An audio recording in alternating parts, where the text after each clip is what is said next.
Major support for Out to Lunch is provided by the law firm of Jones Walker, established in 1937 with over 375 attorneys in offices throughout the U.S., providing a comprehensive range of services to a local, national, and international client base. JonesWalker.com. And by Short & Associates, legal recruiters in Louisiana and Texas. And by Lafayette Comedy, bringing national comedy shows to Acadiana. From Tula Tacos and Amigos in downtown Lafayette, we're out to lunch with Christian Mader, publisher and editor of The Current. It's business, Acadiana style. Welcome to Out to Lunch. I'm Christian Mader. If you don't know or care much about wine, then the language around it can sound like Greek, or French, I guess, is more accurate. Terroir, appellation, cuvee. It can all be overwhelming, and you go to a restaurant, you order a bottle. Which wine do you like? Red or white? For a lot of us, that's as far as it goes. And I think Lafayette or Acadiana often feels like Michelob Ultra country. People here drink light beers so they can drink a lot of beers. And so maybe wine and wine culture would even seem foreign to us, despite the French undertones of our lifestyle. But maybe try thinking of it this way.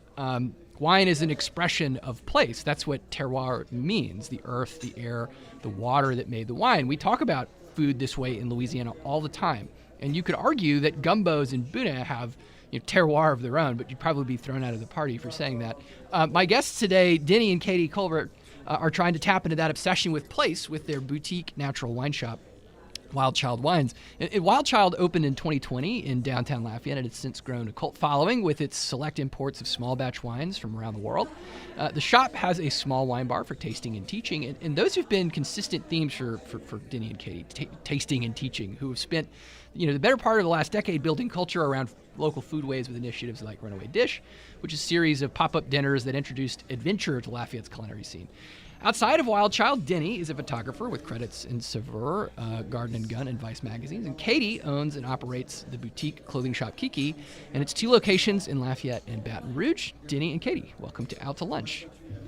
Thanks. Hi, thanks. Hey, glad to be here. So I want to get this part out of the way, because I think anytime folks have a wine conversation, there's always a Luddite out there that's going to say something along these lines, right? Like there's an obsession on the internet with debunking wine culture, right? Videos of people getting blindfolded and they can't tell the difference between a white or a red. So like, given that world, you guys are actually adding another layer of complexity where you're saying like, here's wine and then here's natural wine. So do we really know the difference, right? Does it really make that much of a difference to get down to basics with that natural wine?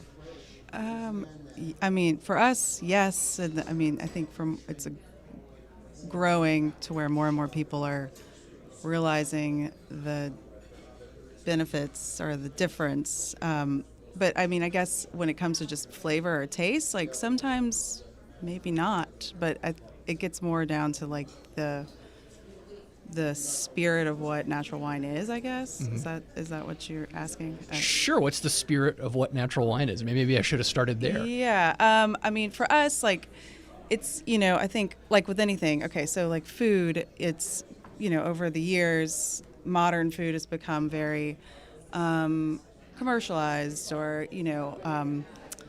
processed, and in the last couple of decades, we've seen this whole movement towards farm to table, towards whole foods. People are getting back to just eating as naturally as possible and getting away from these processed foods.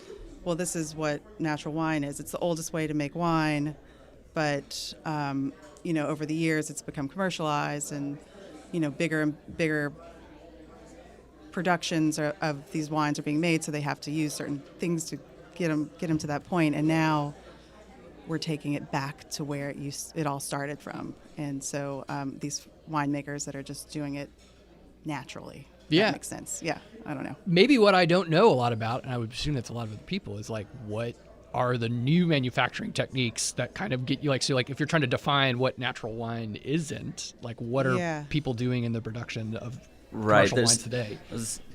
A lot of wines are produced quickly and just in huge quantities with machine harvesting and chemical growing, and also just, I mean, it's the same as anything else. They needed to feed the masses, so they found ways to do it quickly and through science, through laboratories. So a lot of if you're getting like a cheap grocery store wine, you're probably getting something that wasn't very thoughtfully produced. I mean, there's still tons of wine that's not necessarily quote unquote natural wine that is a fantastic product and was hand harvested and was thoughtfully planted. The grapes are thoughtfully planted, but still there's a lab, and there's a lot of massaging of it's very technique driven, very science driven, where some of what the producers that we're working with are more kind of put it in the barrel, feel it out, watch it ferment, let it do its thing, a little bit more hands off. Well, how do you, it would seem like just by definition then, if you're dealing with small batch stuff where people are making this in a village or whatever. I'm getting this image in my head of somebody walking out of a hut for some reason, right? And they're crushing grapes in a butter churn for some reason, but which is probably wildly inaccurate. But I guess I'm curious, how do you even discover that, given it's just something happening in this village very far away? That's pretty much right on. That's it. It's your local winemaker, and then there's someone who lives in a small, modest house outside their vines. They make their wine in a very small garage or tiny cellar. That is not a place. There are no chateaus. Most of these winemakers are the farmers as well. So it is very homegrown, very village wine in most cases. So how do you guys find them?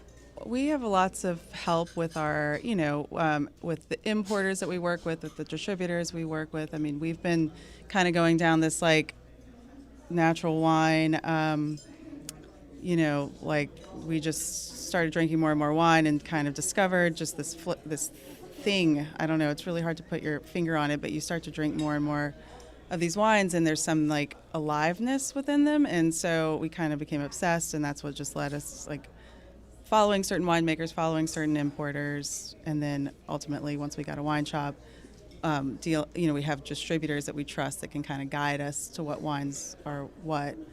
But it's really just about drinking it and, knowing the winemaker more than anything, I guess.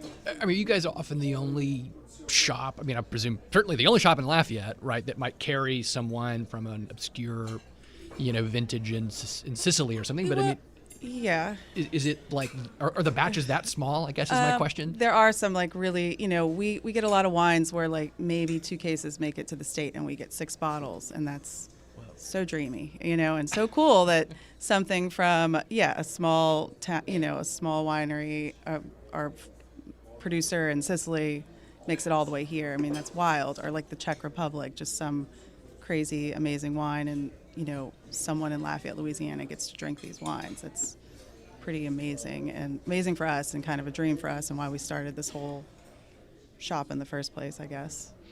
Yeah, Denny, I know I know both of you have traveled a good bit. But Denny, is a food photographer. You've kind of documented foodways and stuff like that. It seems like maybe was that where this interest began for you, in a sense? Not specifically being a photographer, but the idea that you could help somebody discover something that otherwise they may not have because right. And it was definitely both of our exposure to so many younger chefs, so many people who are kind of on the edge of the culinary scene, doing new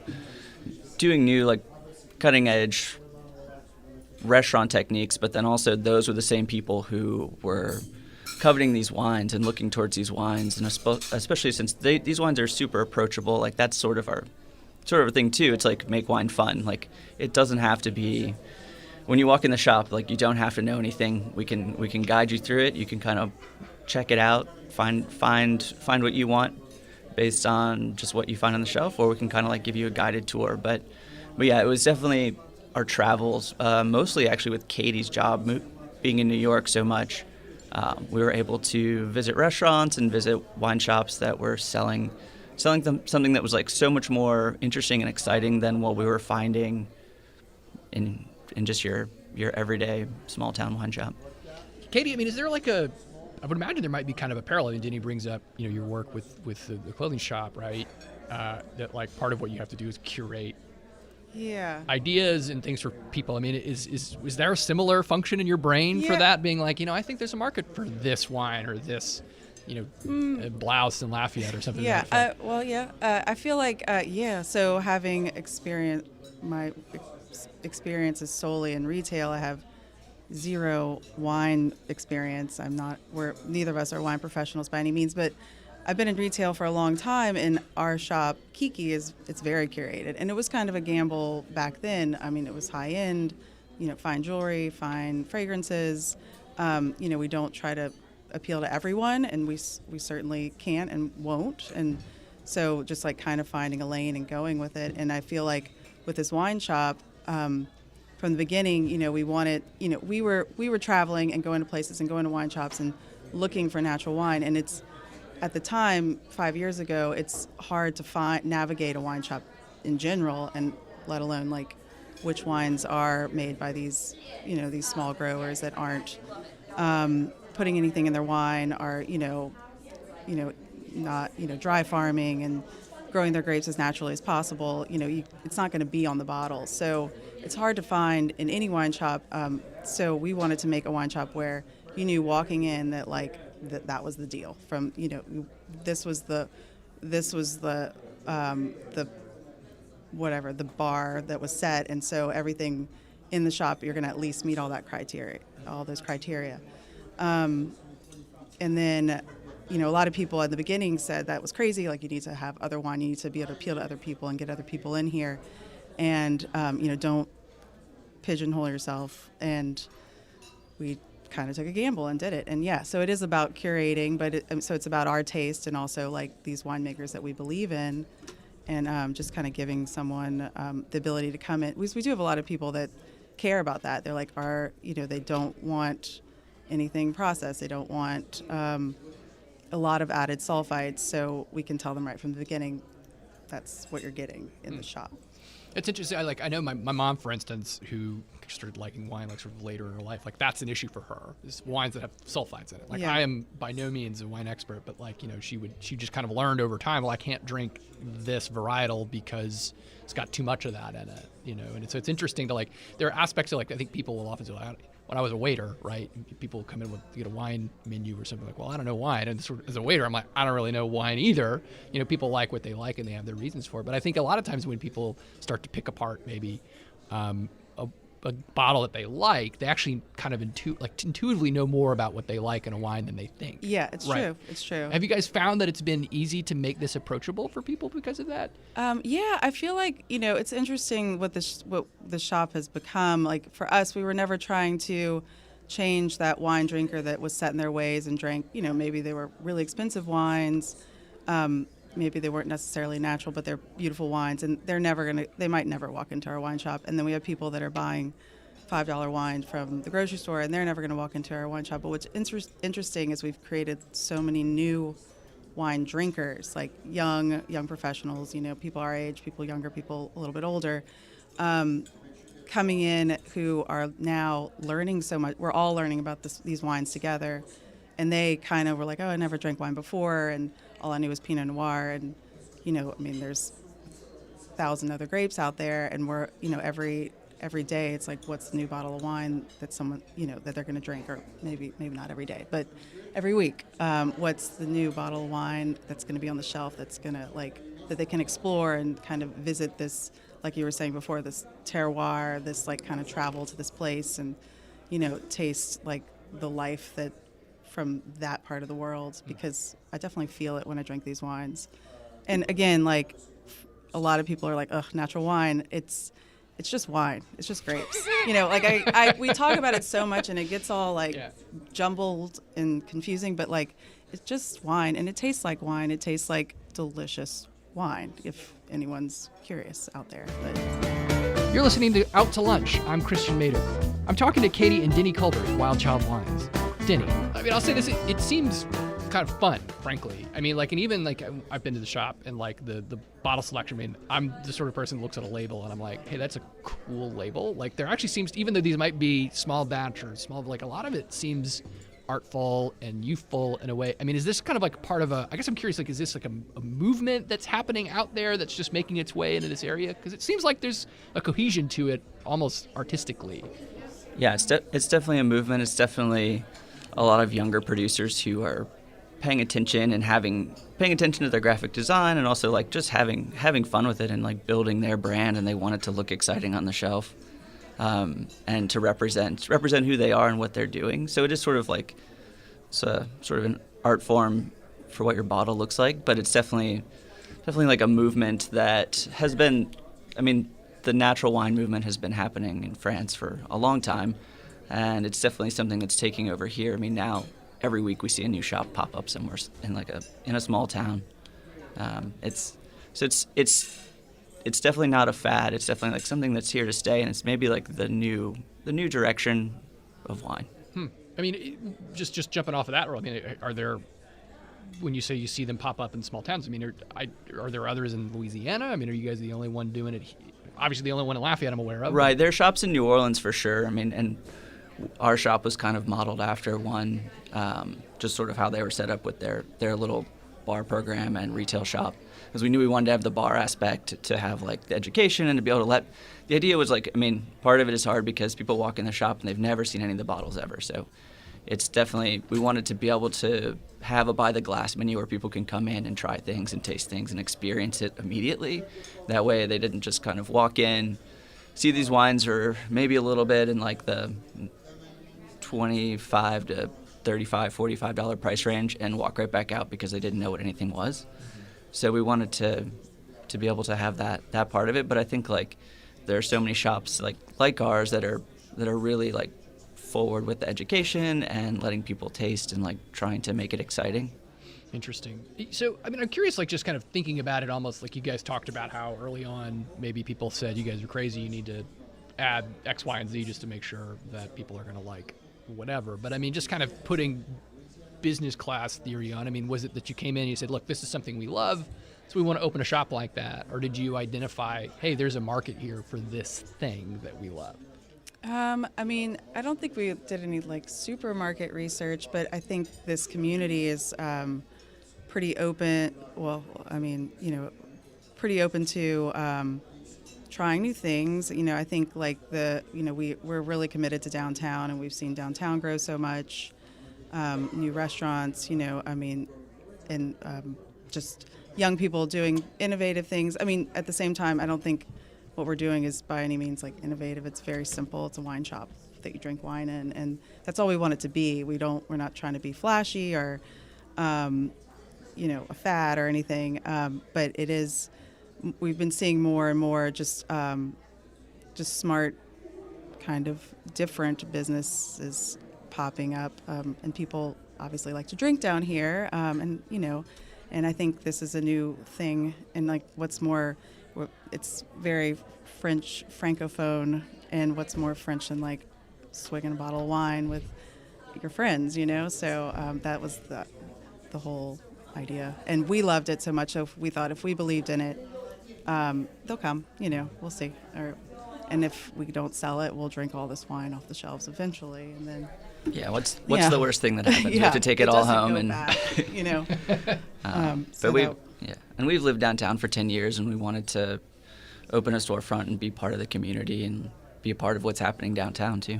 Yeah, I mean, look, you guys have done that for a while with Runaway Dish, where I feel like there was an element of just like trying to build a culture around food. I mean, obviously, Lafayette, Acadiana has always had culture around food. It was maybe a different approach, and so it feels like sort of a natural extension of maybe some of the stuff that y'all have been involved in before. Would you agree with that? Yeah, absolutely. I think everything else led up to the wine shop for sure. And we just took over the old Hub City Cycle space, so that'll be event space and where we can actually do some more dinners and things like back to the Runaway Dish. So one thing that you've been doing that I'm a big fan of is the pizza thing, right? Like, so you've been making pizzas, and so I want to try and draw this like tenuous connection between pizza and wine, other than that, like they actually go pretty well together, which is like, forgive me, Denny, if this is just incorrect, but like the style that you've landed on is like almost like the Detroit thing, right? Where you have like an oil pan, like pan pizza. People around here would be mostly familiar with like a Pizza Hut pan pizza. And so like what's interesting to me about this is like I think we often talk about pizza in the same way. Like you could draw a similar connection where like there's an etymology of pizza development based on like, oh well, this pizza is a Detroit style pizza versus a New York style slice, Chicago deep dish. I mean, how did you land on doing Detroit style? That was like my pandemic hobby. During during lockdown, we started making pizzas, and like we'd have like our bubble of people over in the backyard to eat it. But there wasn't anything, you couldn't get anything like that here. And I had played with some sourdough starter in the past and like with various levels of success. But so I was like, okay, well, let's give this one more try. And it just happened to be that now the baker's math and everything kind of starts to click, and the sourdough's working, and I've kind of like figured out a little bit. But it's still like it's like these young winemakers, like an evolution of trying to figure it out. Every single new vintage, every new batch of pizza is different, a little bit better, a little bit. You look and see like does it have an audience? And that's kind of like what we're exploring with the pizza right now. But also the kind of like nice parallel with the dough that I'm making is all natural fermentation, which is the same thing that we look for in all of our winemakers. So one of our criteria for having a wine in the shop is that it is all natural fermentation and native yeast, because most wineries add the yeast strain that they want to kick off fermentation and to kind of like develop flavors that they're looking for, whereas like the wines that we're interested in are all yeast that's already on the grapes or what's in the wine cellar. Just like in the air of where it's from. And so same thing with the pizza. My sourdough starter started from air, and the yeast in the air of Lafayette. So there's terroir to that pizza. I was not wrong. I did not realize that. But yeah, pizza, like getting back, pizza and wine, I was never like a huge pizza fan, but pizza and wine do go great together. And going up to New York a lot, there's some really great spots that we go to that have an amazing wine. I mean, it's the simplest pizza shop, but with an amazing wine list, all natural wine. And like we just fell in love. It's just such a really simple concept to just share a bottle of wine and share a pizza with a few people, and all good ingredients, and and so that's kind of what we're doing with this. Yeah, and my pizza was never meant to be for sale for the general public. It happened as a pop-up because we were like, well, pizza's a far easier entry point than natural wine. So if we can get people in here and excited about a slice of pizza, then maybe we can also sell them some wine. Yeah. I mean, I got to know. I mean, like, you guys have a lot going on just business-wise. Like, we kind of work. I mean, how do you guys actually keep this all up in the air? I mean, I think between running a publication like this radio show, I probably could go insane. I mean, yeah, we have lots of help. There's some good people that work with us, for sure. Yeah, we have an amazing manager at the shop, Yetta, who everyone who's ever been in the shop knows, and like she knows that they can find the bottle they want, any of our regulars. But so she helped us build our website during lockdown, because the day that everything shut down, we switched to just full-time curbside pickup. We turned into a tiny wine warehouse. And Yetta was able to, from her apartment in New York, fill in all the information on our website, and every week as orders came in, she would keep us updated and keep the website full of information about every wine, so you can really like check out every wine in our shop online. Wow. So how did that go? I mean, because you guys are open in 2020, right? So that means you're dealing with the pandemic, which is I guess generally considered to be bad for business, but I don't know. I mean, how does that work with the wine business? It was interesting because we were open for 2 months, and we just, really got the ball rolling, got enough, like, kind of, gained a little bit of following and curiosity, and then, like, that week of March, everything shut down, and we closed, and overnight we made a website. Luckily, that was easier than it should have been, I guess. And got all the bottles online and went to just curbside pickup only, 3 hours a day. Denny and I would go to the shop and pack up orders. And the cool thing was all these people from across town that wouldn't necessarily take the time to go downtown were now like, get me out of the house. I gotta get away from my kids or whatever, and they would make the drive and order these big orders of wine, and it was kind of awesome. Like it was, we were lucky. So we'd have our little 3 hours of every day where we just like drink wine, pack wine, talk to people through their car. So both of you have said that you would not consider yourselves wine experts. I mean, do you don't you have to be a wine expert to open a wine shop? Yeah, we did it backwards. We're gonna work on that. But no, I mean it's been a year and a half. So I definitely think we know a lot more than when we first opened. And every day we're learning. But I mean we have no wine background, serious wine backgrounds other than that we love wine and drink it a lot and like to travel and like to eat and drink wine with food and meet people. So yeah, we're doing it backwards. The plan was to visit places last year. Hopefully we'll get to visit all these winemakers this year. But the cool thing is, we were talking about this the other day, is if we had done it before we opened up the shop, these winemakers wouldn't know us. But now we've gained this really cool relationship with all of them through Instagram. And when we're posting and talking about their wines, they're commenting. We're meeting them through Instagram, so I think when we do make those trips to visit all these winemakers, it'll be a lot easier and cooler, and we'll be able to tell them, that all the people in Lafayette that drink their wine, I guess. So yeah, it seems like if anything, and maybe it sends a message that like, look, this could be approachable. If you just like it, you like it, and you can find something you love. Right? You said earlier, it's wine. It's supposed to just taste good, and that should be good enough for most people. Yeah. So look, it sounds like you guys are really finding an audience here, and that's a wonderful thing for business selling anything, right? So Denny and Katie, it was great having you both on the show. Thanks for joining me on Out to Lunch Acadiana. Thanks, Christian. Thanks. My guests on Out to Lunch Acadiana today have been Denny and Katie Culbert of Wild Child Wines. This show was recorded at KRVS Cypress Lake Studio and edited to fit in our time slot, broadcast on KRVS Radio Acadie. You can hear our unedited conversation and find out more about Denny and Katie and what they do by listening to the Out to Lunch Acadiana podcast, which you can find anywhere you get podcasts and on our website, itsacadiana.com. If you want to know what we look like, you can find photos from this show on itsacadiana.com and on our social media. These photos were taken by Kieran McIntosh. You can find more of his work by listening to this show. He's also our audio engineer. Out to Lunch Acadiana is a production of INO Broadcasting for itsacadiana.com and KRVS 88.7 FM. The producer of our show is Grant Morris. Our technical producer is Eric Merle. Our associate producers are Molly Richard and Jan Risher. Our researcher is Claire Como. I'm Christian Mader. I'm editor of The Current, Lafayette's nonprofit source for local news. And for more local news and commentary, head over to thecurrentla.com and sign up for our newsletter. I'll see you here again next time for more business and conversation on Out to Lunch Acadiana. Bye-bye. Out to Lunch Acadiana is recorded live over lunch at Tula Tacos and Amigos. Tula Tacos and Amigos offers street-style tacos, margaritas, and an open-air courtyard on Jefferson Street in the heart of downtown Lafayette. Major support for Out to Lunch is provided by the law firm of Jones Walker, established in 1937 with over 375 attorneys in offices throughout the U.S., providing a comprehensive range of services to a local, national, and international client base. JonesWalker.com. And by Short & Associates, legal recruiters in Louisiana and Texas. And by Lafayette Comedy, bringing national comedy shows to Acadiana.